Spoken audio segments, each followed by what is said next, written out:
Christine. Pero magpapaulan po ito sa maraming lugar pa. Yan pa ito magpapaulan sa ating bansa.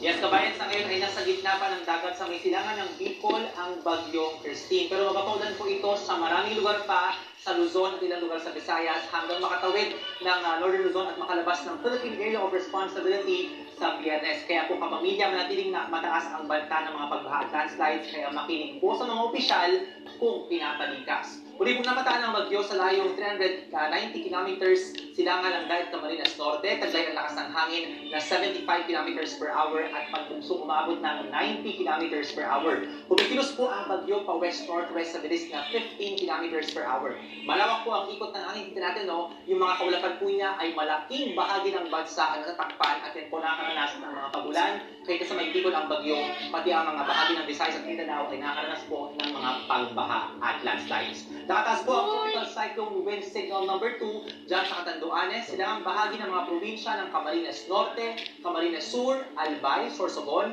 northeastern part ng Northern Samar at Northern Eastern Samar. Signal number 1 naman po dahil malawak po yung ikot ng hangin, umaabot sa atin sa Metro Manila o aabot sa atin kapag lumapit na yung bagyo, maging sa may Ilocos Norte, Ilocos Sur, La Union, Pangasinan, Abra, Apayao, ngayon din po dyan sa bahagi ng Kalinga, Mountain Province, Ifugao, Benguet, Cagayan, kasama Babuyan Islands, Isabela, maging sa may Quirino, Nueva Vizcaya, dyan po sa Aurora, Nueva Ecija, Tarlac, Zambales, Bataan, pati po sa Pampanga, sa Bulacan, sa Rizal, sa Quezon Province, kasama ang Polillo Islands, Laguna, Cavite, maging sa may Batangas, Marinduque, sa Romblon, Occidental Mindoro, kasama ang Lubang Islands, Oriental Mindoro, at lalaging bahagi ng mga probinsya ng Camarines Norte, Camarines Sur, dito sa Albay at Sorsogon, buong Masbate, kasama po ang Ticao at Burias Islands, at ang lalabing bahagi ng Northern Samar at Eastern Samar. Ngayon din po dyan sa probinsya ng Samar, sa Biliran, Leyte, Southern Leyte, Dinagat Islands, at dyan sa Surigao del Norte, kasama ang Siargao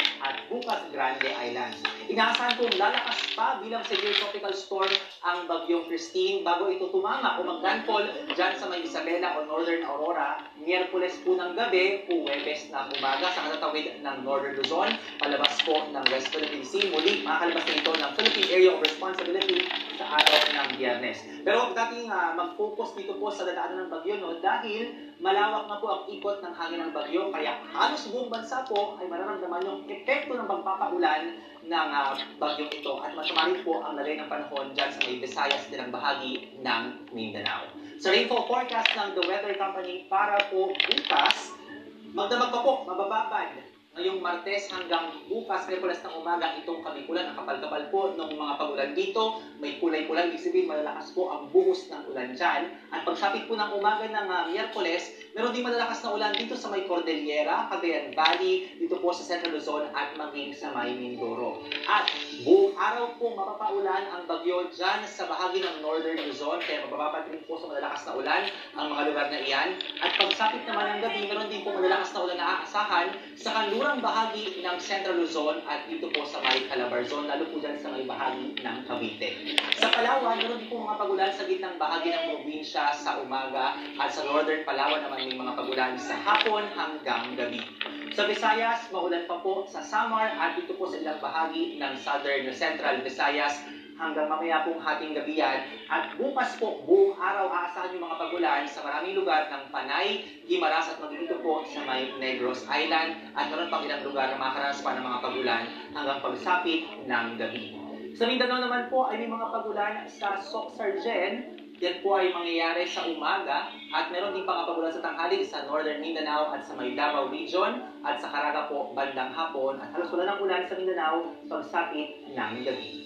Gigising naman tayo sa Metro Manila na may malalakas na ulan, lalo po dito sa katinubang bahagi ng NCR. At pagsapit po ng tanghali, mula naman sa may bahagi ng Camanava, Quezon City at dyan sa Maynila. At pag lumalim yung gabi, posible muli yung matinding pagulan sa halos buong Kamaynilaan. Kaya mag-ingat din po dahil posible yung mga pagbaha sa mga low-lying areas at tabi po ng mga sapa at creek.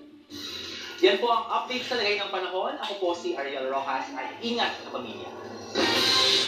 Tuloy na ng mga pulis ang grupo ng mga lalaki na sangkot sa paghampas at pagbato ng